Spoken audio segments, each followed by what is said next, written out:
Assalamualaikum warahmatullahi wabarakatuh. Waalaikumsalam. Pada kesempatan kali ini,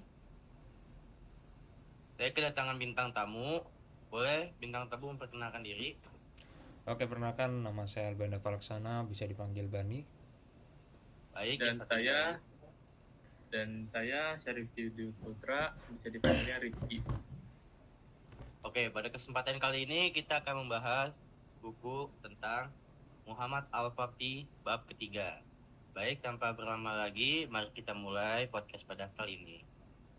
Baik, para bintang tamu bisa menjelaskan isi cerita tentang buku Al-Fatih bab ketiga ini? Ya, ini tentang komik yang ditulis oleh Andri Satria. Ini menggambarkan seorang pemimpin dulu di zaman Turki, kok di zaman unggul-unggulnya apa ya, bangsa Turki Utsmani atau Ottoman dulu. Lalu ada Baik, satu figur namanya Muhammad Al-Fatih, ya dia salah satu penguasa ternama keturunan Mehmet. Dia kalau tidak salah Mehmet ketiga ya.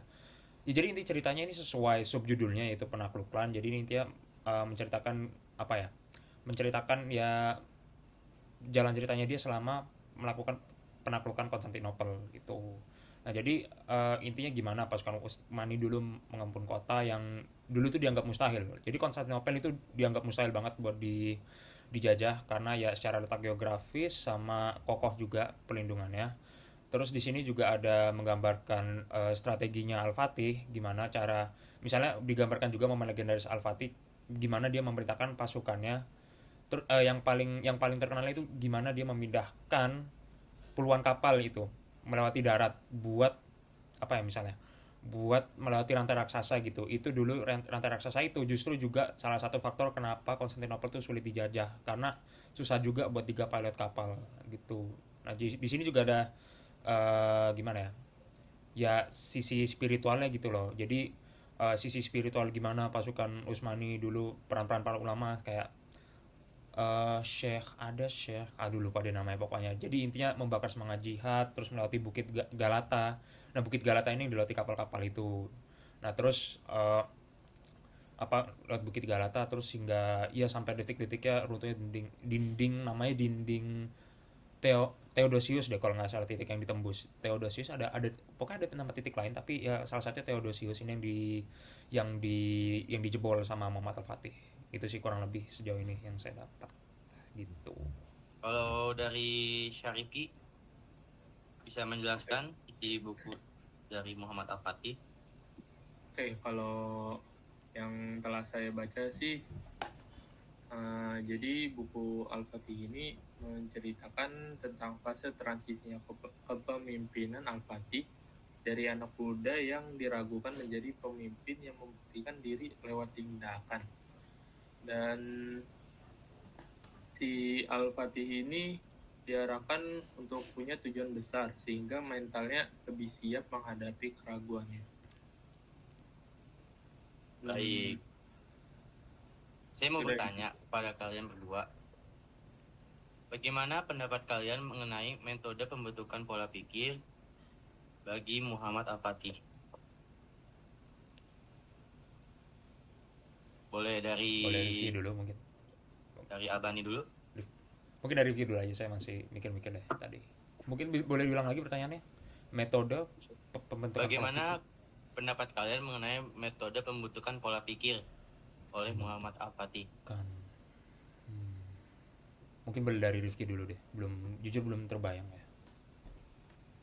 Oke, nggak apa-apa. Oke. Baik, Syarifi, apa jawabannya? Oke, kalau menurut saya nih dari yang pertanyaan Andika bilang ini, kalau soal mindset Al-Fatih sejak kecil, kelebihannya tuh ada di visi besar yang ditanamkan.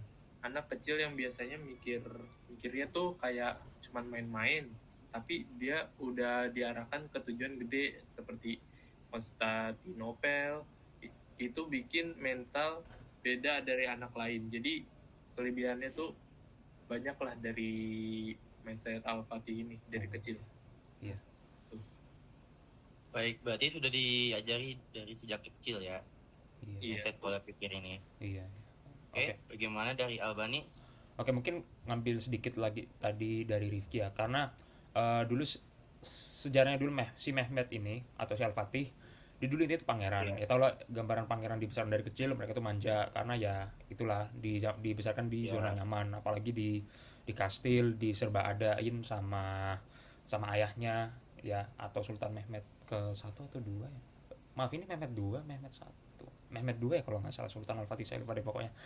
Jadi ya itu transisinya besar banget ya, yang dari anak pangeran manja sampai jadi penjajah sampai jadi pejuang ternama di Sultan Al-Fatih. Dan itu beneran ya, sifatan kepangeranannya, kelunakannya itu hilang semua. Jadi beneran menunjukkan sisi pemimpin, alih-alih raja gitu ya, alih-alih memerintah, dia jadi seseorang yang memimpin gitu loh, gitu. Jadi semua itu sesuai kehendaknya, dan kehendaknya itu ya dia pegang, dan dia juga menjadi salah satu. Dan intinya yang dia tuh juga terlibat dalam pewujudan gitu loh, nggak kayak raja, dia ya layaknya menggunakan ya para pekerjanya buat mewujudkan. Tapi beda kalau pemimpin, dia gunakan dia dan gunakan orang-orangnya yang dapat kepercayaan dari dia buat mewujudkan. Nah ini salah satu untuk melakukan Konstantinopel, dan mungkin di seri-seri buku lainnya seperti mengalahkan Vlad juga gitu. Baik. Berarti semenjak kecil hingga dewasa, semakin bertambahnya umur, Al-Fatih ini makin lama makin bijaksana ya. Makin lama makin bijaksana. Oh, Seperti itu kah? sebenarnya bukan faktor umur Atau ada yang juga ya. salah? Faktor umur ini kan tadi umur ya, makin gede makin bijaksana, enggak juga. Iya. Mungkin banyak figur-figur ya, dia punya guru, dia juga punya mentor ya kalau nggak salah. Salah satunya siapa ya, Al-Qurani, dia itu salah satu mentornya. Jadi juga salah satu faktor kenapa Al-Fatih itu punya punya jiwa pemimpin ya, dari pangeran yang manja. Terus juga ayahnya itu bukan yang, bukan si siapa ya, layaknya orang yang ngasih serba ada buat anaknya. Enggak, ayahnya tuh juga pemikirannya juga dewasa banget, dia juga rasional gitu. Jadi Al-Fatih itu nggak bisa dijadiin manja gitu. Jadi ya memang figur ayah dan figur mentornya ini yang ngebantu dia keluar dari yaitu pangeran manja gitu lah intinya. Baik. Oke, pertanyaan kedua. Apa pelajaran terbesar dari interaksi antara Al-Fatih dan gurunya yang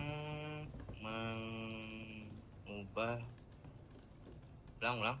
Apa pelajaran terbesar dari interaksi antara Al-Fatih dan gurunya yang paling relevan dengan sistem pendidikan atau pola asuh di zaman modern saat ini?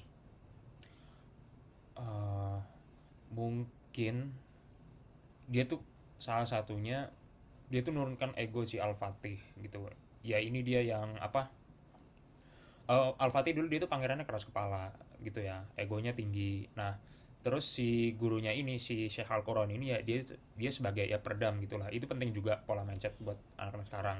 Jadi buat jadi pemimpin besar itu sekarang tuh harus jadi gimana ya, harus belajar jadi pengikut yang baik dulu gitu loh. Jadi kalau misalnya ini jadi pemimpin, dia tuh bukan belajar jadi pemimpin aja, lihat dari sisi lain.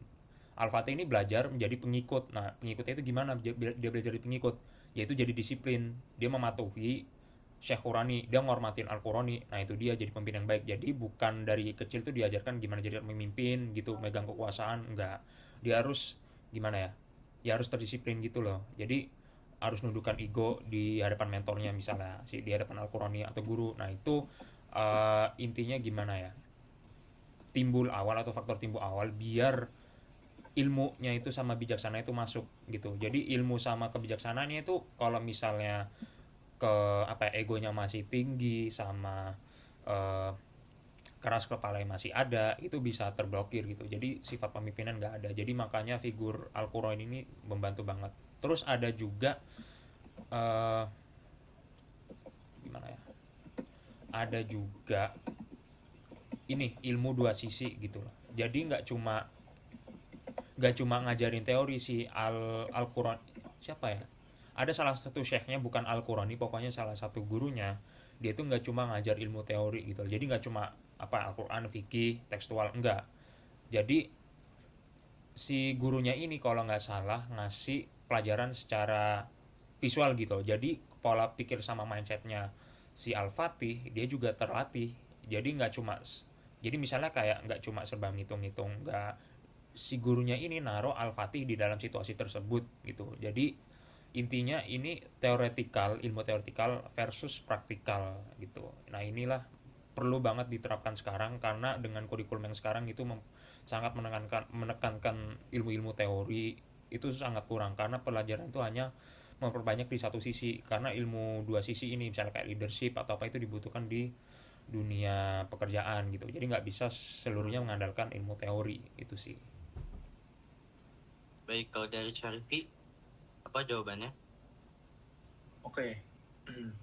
Kalau menurut dari saya jawabannya tuh anak kecil kan biasanya lebih gampang ya niru daripada sekedar ngingetin kata-kata. Jadi otomatis nih si Al-Fatih ini nyerap nilai itu dari apa yang dia lihat langsung gitu loh. Nah, jadi lebih kuat karena ada teladan nyata. Nilai kayak keberanian, keteguhan hati, sama semangat belajar tuh gak berhenti di teori doang, tapi jadi kebiasaan yang ditiru. Kalau dibawa ke zaman sekarang ya, sama aja sih. Anak-anak juga butuh figur yang bisa mereka lihat dari yang bisa mereka lihat dan kagumi gitu loh. Bukan cuma dengerin nasihat. Jadi guru atau orang tua yang yang atau bisa disebut walk the talk itu jauh lebih efektif. Intinya pendidikan berbasis keteladanan bikin mindset anak lebih kokoh dan bertahan lama. Ya, itu saja. Berarti bukan hanya sekedar teori tapi juga praktek ya. Apakah betul? Iya, Atau jadi ada yang kurang? Ya, pembangunan habit itu juga penting. Jadi ilmunya tuh beneran ketanam, bukan masuk kuping kanan keluar kuping kiri gitu. Hmm, harus ada penerapannya juga. Iya, beneran Ya, diterapkan. Jadi nggak sia-sia. Itulah karena memang ilmu pada akhirnya dipakai buat hal-hal ya seperti itu. baik, pertanyaan selanjutnya. Di dalam bab 3 Al-Fatih ini sempat mengalami masa-masa sulit, termasuk pergolakan politik dan keraguan dari orang-orang di sekitarnya. Bagaimana Anda menilai Al-Fatih dalam merespon keraguan tersebut?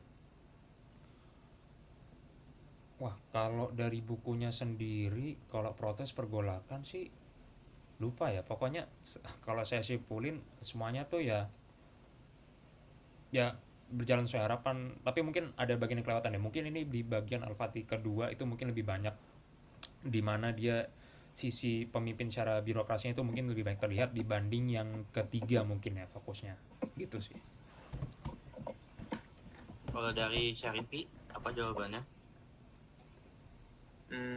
Kalau dari saya, kalau dari jawaban saya tuh eh, dari pas di bab 3 ini memiliki kelebihan justru muncul di cara dia meresponnya. Dia nggak buang energi buat debat, tapi nunjukin lewat aksi nyata, memperkuat pasukan dalam ilmu dan bikin hasil kelihatan. Jadi kelebihan dari uh, Al-Fatih ini dia memperlihatkan lewat karya bukan kata-kata. Hmm. Baik, ini ada pertanyaan terakhir. Di dalam bab diperlihatkan bahwa Al-Fatih tidak hanya ditempa secara fisik dan strategi perang, tetapi juga diperkuat secara spiritual dan pemahaman fikih. Menurut pendapat kalian, mengapa keseimbangan antara kecerdasan spiritual dan kecerdasan taktis atau militer ini menjadi kunci utama membedakan Al-Fatih dengan pemimpin-pemimpin muda yang lain di masa itu?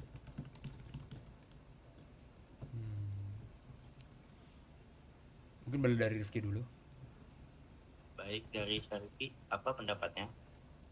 Oke, kalau misalnya pendapat saya dari tentang kecerdasan spiritual sama taktis, jadi dia ini punya kompas moral yang bikin strategi militernya tuh nggak cuma soal menang gitu loh, tapi juga soal makna dan tujuan besar.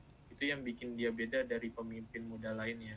Kalau di era modern sekarang sih, ini kayaknya reminder ya, kayak skill teknis aja nggak cukup, harus ada yang nilai dan moralnya. Iya. Ya, Baik. Apakah Abani ada pendapat?